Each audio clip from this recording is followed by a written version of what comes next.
irmãos, que a graça e a paz de Jesus esteja com vocês. Os convido a orar primeiro, tá? Vamos orar hoje, vamos inverter, depois nós vamos fazer a leitura, porque a gente vai ler e vai refletir, vai explicar entre as leituras, tá bom? Porque hoje é um pouco extenso. Vamos orar então, com as cabeças. Senhor, nós te pedimos que nesta hora o Senhor fale conosco por meio da tua palavra e que ela encontre em nós, no nosso coração, solo fértil para germinar e se desenvolver e dar fruto. Senhor, que não seja, ó Deus, vão o tempo em que nós passamos ouvindo a exposição da tua palavra, Senhor, e que possamos aplicá-la no nosso dia a dia, Pai. Em nome de Jesus, nós oramos porque Ele é o único mestre em nosso meio, somos todos seus discípulos. Amém. Irmãos, carta do apóstolo Paulo a Filemon, tá? E o tema que nós vamos trabalhar é esse: experimente o poder restaurador do Evangelho. Vamos ler primeiro os versículos 1 a 3, que diz assim: Paulo, prisioneiro de Cristo Jesus, e o irmão Timóteo, a você, Filemon, nosso amado cooperador, a irmã Áfia, a Arquipo, nosso companheiro de lutas, e a igreja que se reúne com você em sua casa. A vocês, graça e paz da parte de Deus, nosso Pai, e do Senhor Jesus Cristo. Essa é uma, irmãos, das 4 cartas feitas na prisão. O apóstolo Paulo estava preso em Roma, e mesmo assim não deixava de se preocupar com as igrejas que ele havia plantado, e as pessoas que ele havia discipulado. Então, imagine, num tempo que não tinha WhatsApp, num tempo que não tinha telefone celular, você não tinha como ligar para as pessoas, o único meio de comunicação era esse, cartas. Por isso que elas chegaram até nós, são tão preciosas que se tornaram parte da palavra de Deus. Ou seja, quando Paulo escreveu para uma pessoa específica chamada Filemon, ele não apenas estava escrevendo para ela, mas estava escrevendo inspirado pelo Espírito Santo de Deus. De tal maneira que aquilo que ele escreveu para aquele homem, há mais ou menos 2000 anos atrás, serve e é palavra de Deus para nós hoje. Filemon era um homem rico, convertido da cidade de Colossos. Então esta carta, por exemplo, quando ela foi entregue junto com a carta aos Colossenses. Porque essa igreja dos Colossenses, da cidade de Colossos, se reunia na casa de Filemon. Nessa época não tinha templos assim, né? Não tinha espaços específicos para a igreja se organizar, para a igreja fazer cultos, enfim. Então elas funcionavam dentro das casas das pessoas, e geralmente havia um anfitrião, que era alguém de melhor condição e que podia receber as pessoas de maneira que fosse confortável. E era o caso de Filemon. Ele era um homem rico e que foi convertido pela pregação do apóstolo Paulo. Essa carta está endereçada a ele, mas veja que interessante, de novo, repito, está dentro do cânon. E mais, quando ela foi entregue junto com a carta aos Colossenses, não apenas a carta aos Colossenses deveria ter sido lida para todo mundo, como o assunto dessa carta, embora seja uma carta endereçada a uma pessoa específica,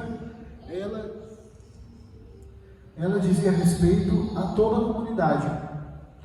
Ou seja, ela interessa a todos nós. Interessava aos crentes em Colossos, interessa aos crentes de hoje também. Então, uma carta que você pode dizer que ela é para mim, ela é para você. Ela também está interessada a nós. Ensina-nos então que perdoar é um exercício de fé e de amor autênticos. Que por meio do Evangelho, relacionamentos podem ser transformados, restaurados, de maneira como nenhuma outra força do mundo pode fazer. Vamos ler então do versículo 4 até o versículo 7, que aí ele continua e diz assim: sempre dou graças a meu Deus, lembrando-me de você nas minhas orações, porque ouço falar da sua fé no Senhor Jesus e do seu amor por todos os santos.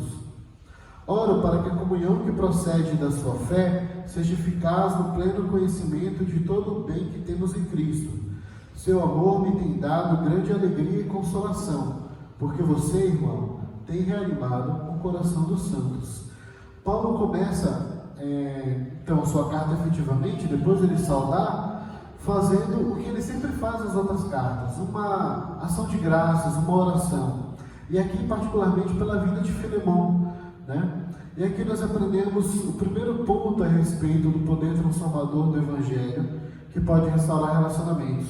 O primeiro é esse: tenha uma comunhão eficaz na fé e no amor. Uma comunhão de verdade.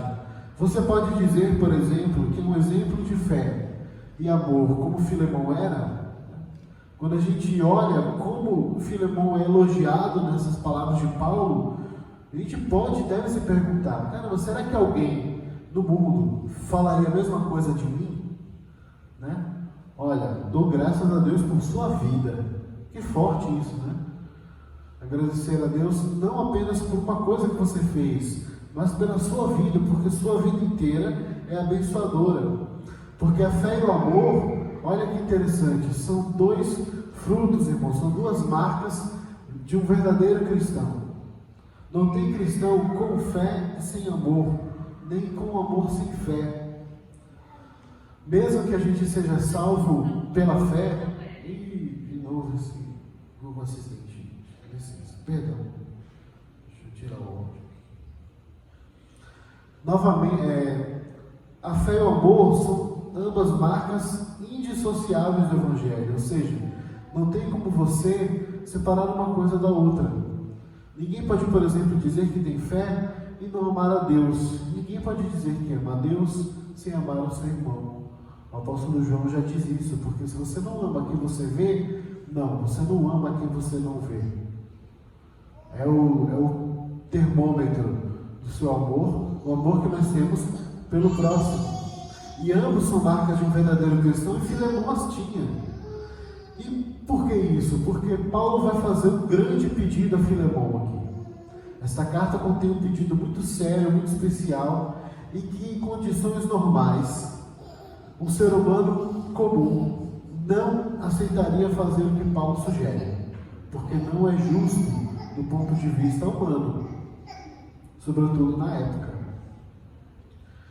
E aí ele faz uma oração dizendo: olha, que sua comunhão seja eficaz, que seu amor e sua fé sejam eficientes, elas se transformem em um exercício ainda maior na sua vida, junto com os irmãos que se reúnem na sua casa.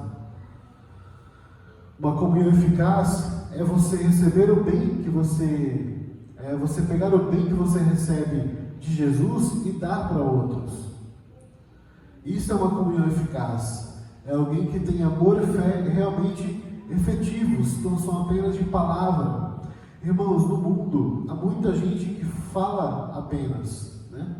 Que diz que é alguma coisa apenas de boca, apenas por dizer, né? Por achar, mas não dá demonstrações concretas de que realmente crê naquilo que professa. Essa é a maneira talvez mais comum de você achar crentes por aí. Mas o Evangelho nos chama a uma autenticidade na vida, ou seja, de não apenas professar com a boca, o que é importante, mas também professar com a vida. Ou seja, uma vida que tenha coerência com aquilo que nós cremos. E por fim ele ainda faz, mais uma vez, uma reafirmação de quão grande alegria e consolação ele tem pela vida do Filemão. Por quê? Porque ele tem reanimado o coração dos santos, ele tem sido alguém que tem mobilizado pessoas a servir a Jesus com amor na sua casa. Era alguém em quem as pessoas poderiam encontrar hospitalidade, generosidade, ele podia ter sua fé reanimada em tempos aqui muitas vezes de perseguição. E aí eu pergunto, alguém pode dizer também que o seu testemunho é um motivo de alegria? Alguém pode falar que, olha, irmão, seu testemunho, cara, de fé, ele é muito importante para mim, porque ele manifesta Jesus para mim. Eu vejo Jesus na sua vida. Será que alguém pode falar isso da gente? Fica de novo a pergunta. E aí nós entramos na grande parte dessa carta, que é o pedido de fato que o apóstolo faz para Filemão com relação a um homem chamado Onésimo. Vamos ler primeiro os versículos 8 a 11.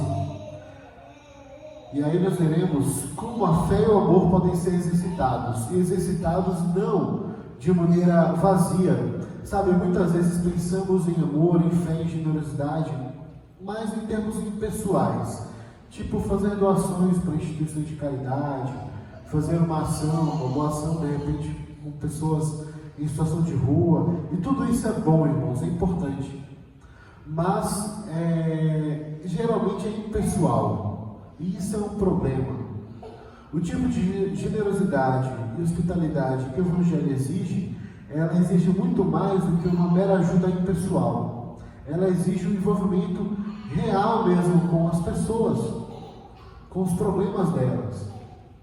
Por exemplo, é muito mais útil, é muito mais interessante do ponto de vista de prática evangélica, nós procurarmos ajudar alguém, um grupo de pessoas, de maneira mais incisiva, do que fazer ações pontuais. Repare, não que ações pontuais não sejam importantes, elas são. Mas você se envolver, você procurar saber, por exemplo, causas a razão daquela necessidade daquela pessoa ou daquela comunidade, ou seja, se envolver em termos de projetos, é muito mais importante, por exemplo, do que se envolver pontualmente. E muito mais importante também é nós manifestarmos esse tipo de generosidade, hospitalidade, com aqueles que já estão imediatamente perto de nós. Porque aí sim exige um nível de pessoalidade, de envolvimento nosso maior ainda. Sabe, talvez seja muito mais fácil para você perdoar ou desculpar a grosseria de alguém com quem você não convive todo dia. Mas um ato grosseiro de alguém, de repente, da tua casa, da tua família, talvez você fique mais tentado a guardar aquele rancorzinho no coração e juntar aquilo e num dia, de repente, explodir e passar na cara, como a gente gosta de falar. Porque parece que quanto mais próximo, as ofensas parece que ficam maiores. Então se exige, irmãos, um grau muito maior, então, de envolvimento. Não dá para a gente ser generoso, hospitaleiro, impessoalmente, e nas nossas relações pessoais não manifestar essas mesmas virtudes. Certo? Ser alguém gentil com o desconhecido e não ser igualmente gentil e paciente com quem conhecemos e convive conosco. Então ele diz assim, do 8 ao 11: Por isso, mesmo tendo em Cristo plena liberdade para mandar que você cumpra o seu dever, prefiro fazer um apelo com base no amor. Eu, Paulo, já velho e agora também prisioneiro de Cristo Jesus, apelo em favor do meu filho Onésimo, que gerei enquanto estava preso. Antes ele lhe era inútil, mas agora é útil, tanto para você quanto para mim. Esse é o pedido que ele faz, Você deve perdoar, Filemão, por amor. E esse pedido também ele faz para nós. Irmãos, o perdão, ele é um mandamento. A gente tem que ter essa consciência de que ele não é uma opção para o crente. O cristão não tem a opção de perdoar ou não quem lhe ofende, quem lhe machuca, quem lhe fere. Ele deve perdoar. Estar disposto a perdoar qualquer ofensa. É muito duro, é verdade. Nós poderíamos dizer que é impossível, humanamente falando, nos perdoarmos qualquer coisa. Mas, irmãos, diante de Deus não há outra coisa para falar. De qualquer maneira, eu estaria mentindo se dissesse para vocês que perdão tem limite. Porque o Senhor mesmo responde a Pedro, quando Pedro pergunta: Senhor, quantas vezes devemos perdoar alguém? 7 vezes? E aí o Senhor responde: não, 70 vezes 7. Não que o limite seja esse, 490 vezes. Mas você já deu para entender que o que o Senhor Jesus quer dizer é o seguinte: olha, sempre, tá? Sempre, perdoe sempre. Sempre que houver necessidade de perdão, perdoe. Por quê? Porque esse é um mandamento para você. Por isso que o apóstolo Paulo diz assim: eu tenho liberdade, autoridade, enquanto apóstolo, de dizer para você que você deve perdoar. Você não tem saída. Mas olha que interessante, como que as relações debaixo do Evangelho da Graça, elas não são nunca por medo. Sabe? Então, em vez de ele apelar para um dever que existe, que é concreto, que é real, ele apela para o amor. Ele diz, mas não, eu prefiro, diante de tudo que eu falei a respeito de você, Filemon, eu prefiro fazer um apelo com base no amor que você tem pelos santos, ou seja, pelos cristãos, é que eu faço esse pedido. Qual o pedido? Que você receba Onésimo, que foi teu escravo. Nessa época, irmãos, o tipo de economia era um tipo de economia baseada em escravos, né, em escravidão. A escravidão era grande, era o modelo econômico, digamos, da época, que vigiu durante quase toda a antiguidade ocidental. Não era diferente em Roma, e aqui nós estamos dentro do Império Romano, e o senhor da casa, que ele era chamado de pater familia, ele era alguém que tinha poder de vida e de morte sobre todos que viviam na sua casa, sobre seus filhos, sobre sua esposa e sobre os seus escravos. Então ele meio que era o juiz da casa. Se alguém fizesse algo que ele não gostasse, ele tinha tanta autoridade que poderia mandar matar. E o Estado romano, de alguma maneira, o protegia de qualquer ação contra. Era muito poder que tinha um pai de família romano, que é o caso de Filemon, que era um homem muito nobre, muito rico, mas ele era cristão, e isso faz muita diferença aqui nessa nossa história. Mas o fato é que Onésimo, muito provavelmente, irmãos, ele fugiu da casa de Filemon, e geralmente quando os escravos fugiam, e fugiam para poder obter liberdade, eles fugiam geralmente levando alguma coisa, né? Então é bem possível que Onésimo tenha levado algo, subtraído algo do seu antigo senhor, né? Além dele mesmo. Ou seja, quando Onésimo foge, Filemon fica sem seu escravo e provavelmente sem algum pertence, sem algum bem. E o que Paulo fala aqui é que Onésimo foi convertido na cadeia. Quando Paulo estava preso, Onésimo de alguma maneira para na cadeia também. Talvez tenham descoberto, nós não sabemos, mas é bem possível que tenham descoberto que ele era um escravo fugitivo e o encerra na cadeia, porque ele, no caso, está em situação ilegal. E na cadeia ele conhece Paulo. Veja como a providência de Deus, a gente ontem conversava um pouco a respeito de providência, de como a providência de Deus encaminha as coisas, né? E pega caminhos completamente tortuosos para que o plano dele se realize. Para nós não faz o menor sentido, mas olha que coisa interessante. Onésimo foge para Roma, porque Roma era uma cidade muito grande para a época. Roma chega a ter mais de 1 milhão de habitantes em pleno século I da Idade Antiga. Era uma cidade muito grande para a época, muito grande. Então era um lugar muito bom para fugitivos, porque ninguém iria descobrir, né, naquele aglomerado de gente. Mas a providência de Deus faz com que aquele homem seja preso também, e Paulo também seja preso, se encontre preso em Roma, e ele se encontra na prisão. E lá Onésimo ouça o Evangelho. E olha que coincidência, entre aspas, Onésimo era ex-escravo de alguém que também foi discipulado por Paulo. Vinha de uma casa que inclusive abrigava uma igreja, e uma igreja importante na cidade de Colossos.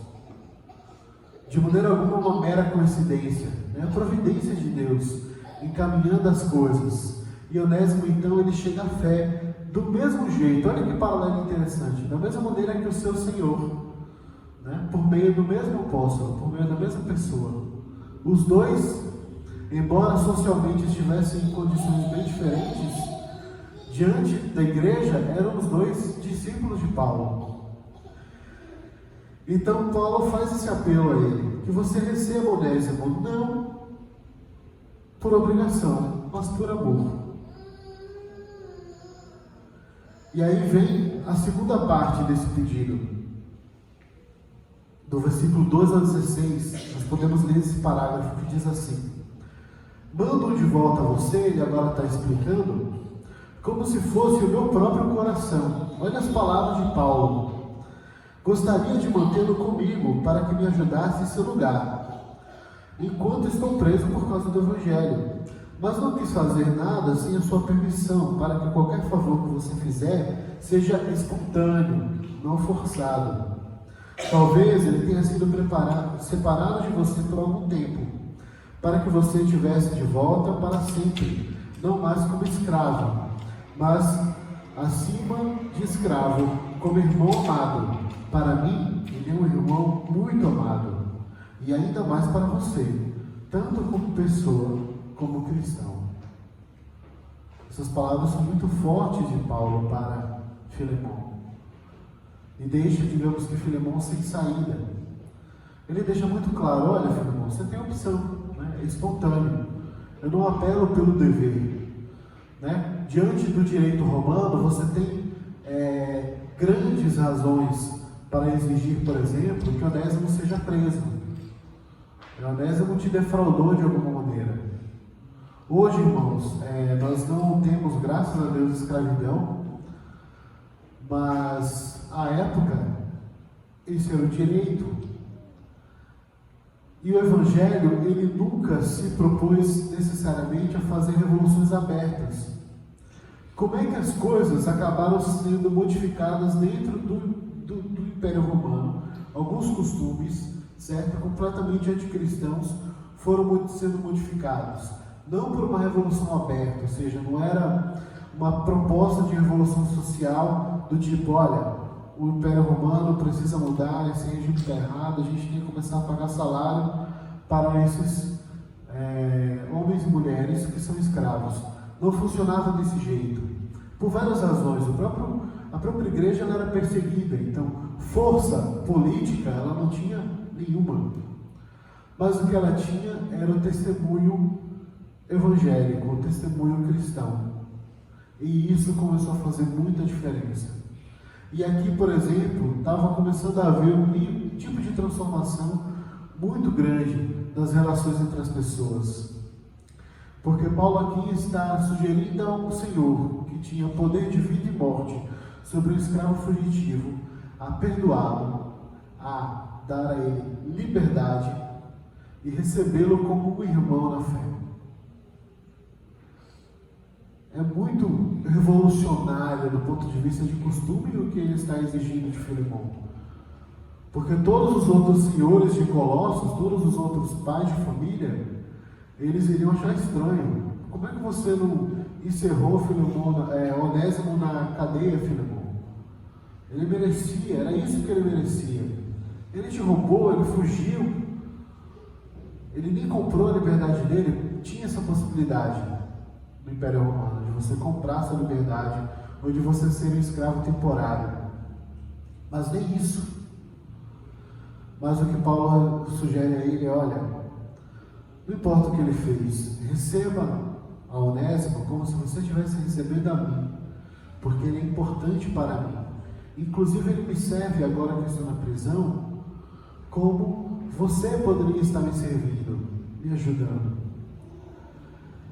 E ele deixa muito claro, talvez ele tenha sido inútil para você, né, no sentido de ter fugido, mas agora ele é útil. O nome Onésimo significa isso, útil.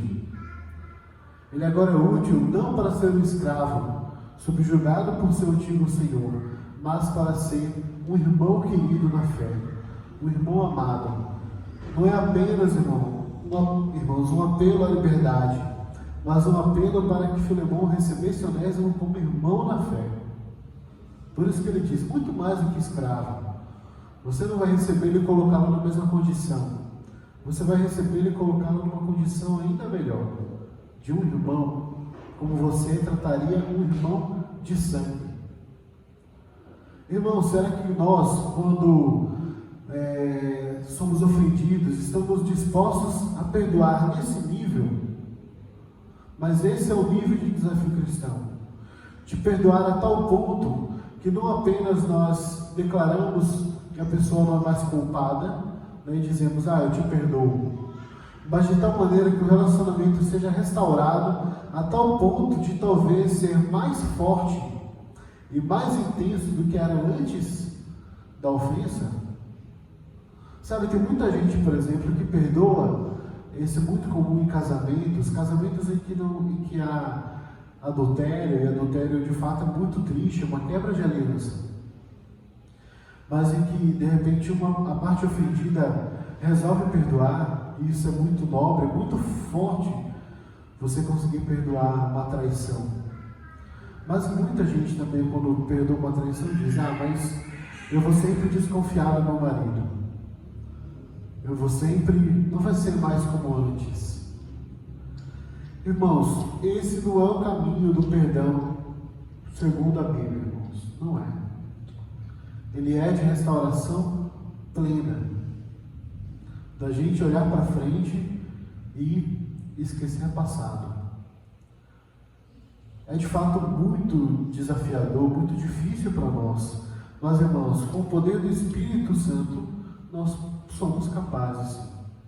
Isso sim é uma atividade sobre-humana. Você perdoar nesse nível que está sendo exigido a Filemon, mas também é exigido de mim e de você. Perdoar dessa maneira, de tal maneira que aquele que nos ofendeu seja alguém que tenha um relacionamento restaurado comigo de tal forma que ele se torne muito mais importante para mim do que o que ele era antes de ter me ofendido. Então ele vai na terceira parte e última do seu pedido e diz assim, a partir do versículo 17, vamos ler até o final, o 25. Assim, se você me considera companheiro na fé, receba-o como se estivesse recebendo a mim. Se ele o prejudicou em algo, ou lhe deve alguma coisa, ponha na minha conta. Eu, Paulo, escrevo de próprio punho. Eu pagarei, para não dizer que você me deve a própria vida. Sim, irmão, eu gostaria de receber de você algum benefício por estarmos no Senhor. Reanime o meu coração em Cristo.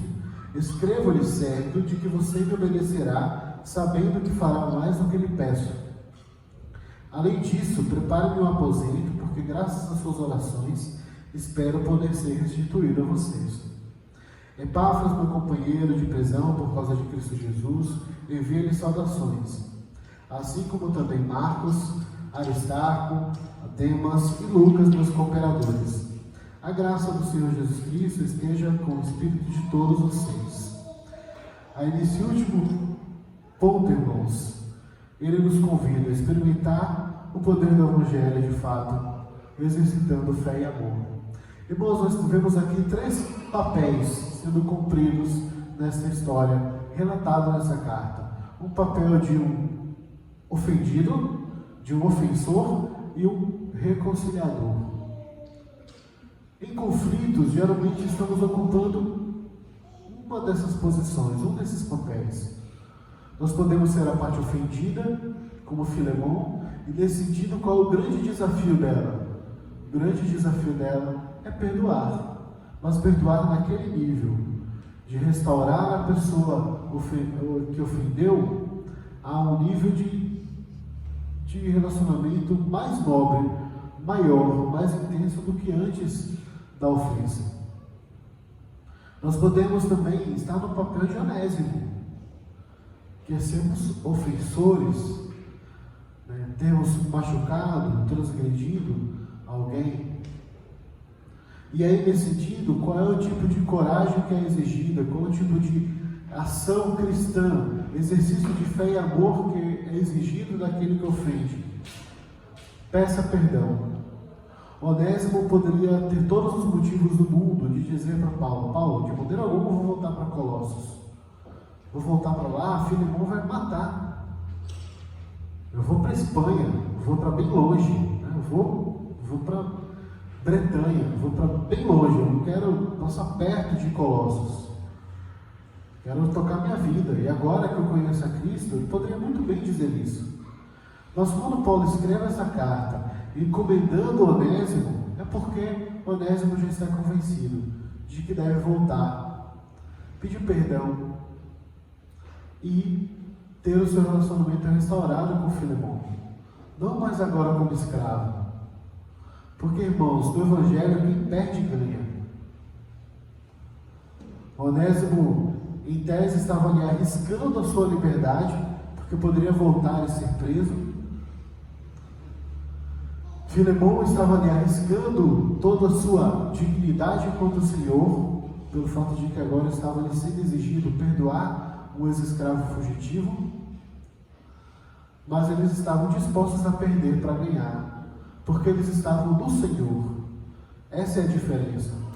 Por isso que diz que só um cristão de verdade pode aceitar um desafio tão grande quanto este que Paulo propõe a Filemão. Por isso que ele diz: espero receber esse benefício de você, porque estamos no Senhor. É estar no Senhor que faz toda a diferença. Outro papel que nós podemos também exercer é o papel de conciliador. Alguém que age para reatar relacionamentos.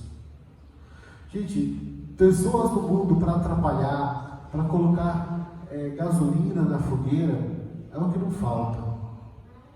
Então, quando você estiver no meio de um conflito, evite, por exemplo, falar mal de uma pessoa para outra, alimentar a raiva, alimentar o ódio, certo? Não faça isso. Você é um agente de reconciliação. Você tem um ministério, esse ministério é dado para todos os cristãos, o ministério da reconciliação. De Deus com o homem, olha que poderoso, você é alguém responsável por reconciliar pessoas com o Criador. Mas também por conta disso, você é responsável por reconciliar pessoas com outras pessoas. Se você está nessa posição, está no meio de um fogo cruzado, faça isso.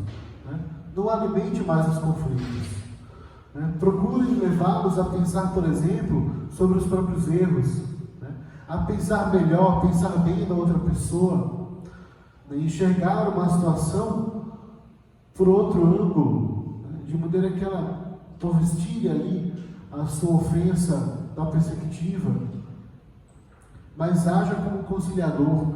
Ore para que conflitos na sua casa, no seu trabalho, que estejam perto de você, sejam resolvidos no Senhor, relacionamentos sejam restaurados. Paulo foi isso, conciliador, alguém que se colocou no meio de duas partes que estavam ali em litígio, em conflito, e resolve conciliar.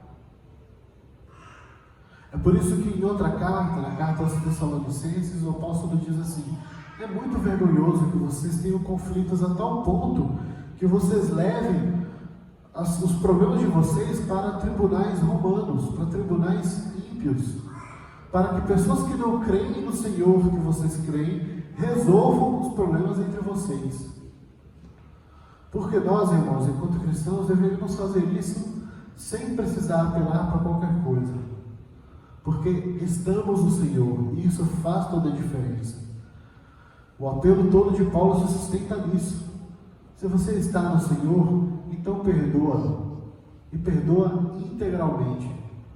Se você está no Senhor e ofendeu, então peça perdão sinceramente.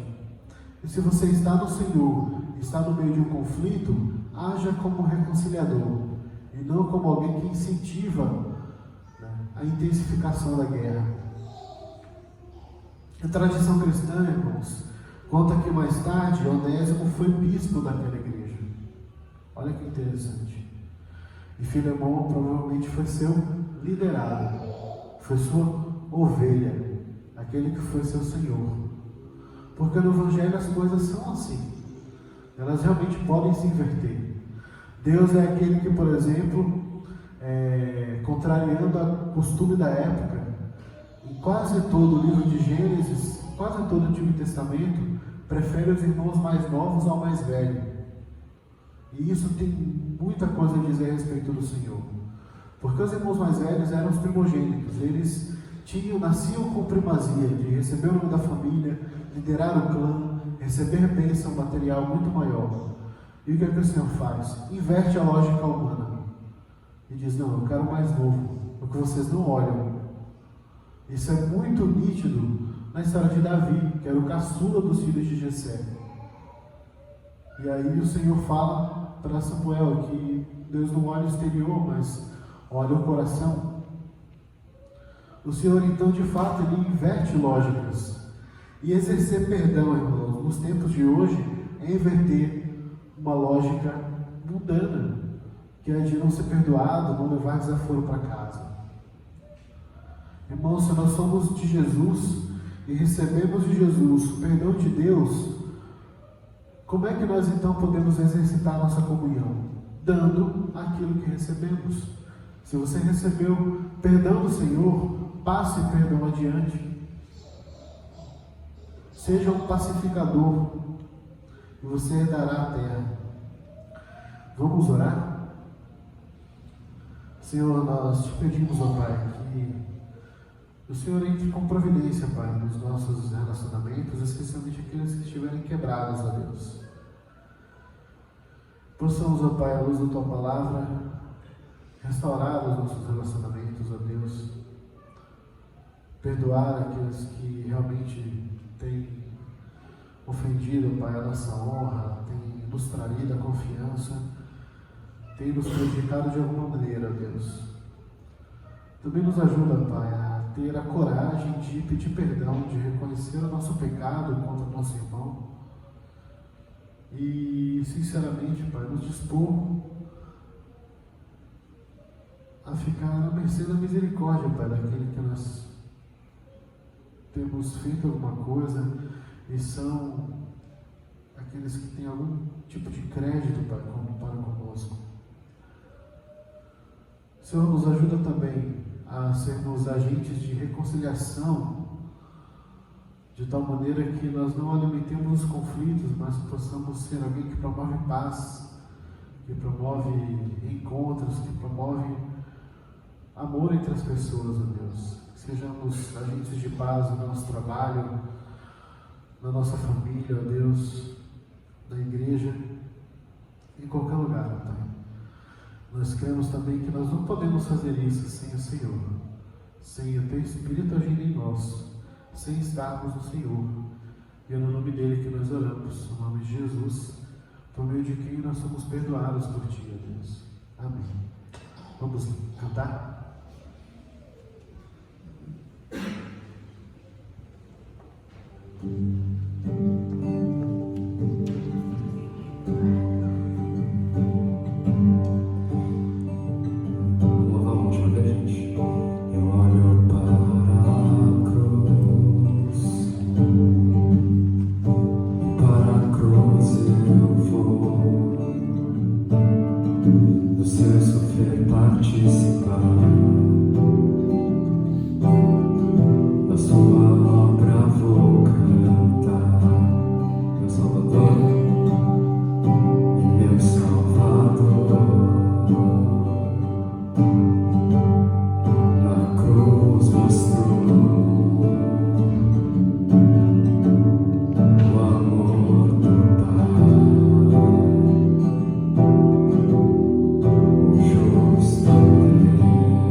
Mas agora pela cruz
Irmãos, vamos fazer a oração do Pai Nosso, todos juntos? Vamos nos colocar de pé?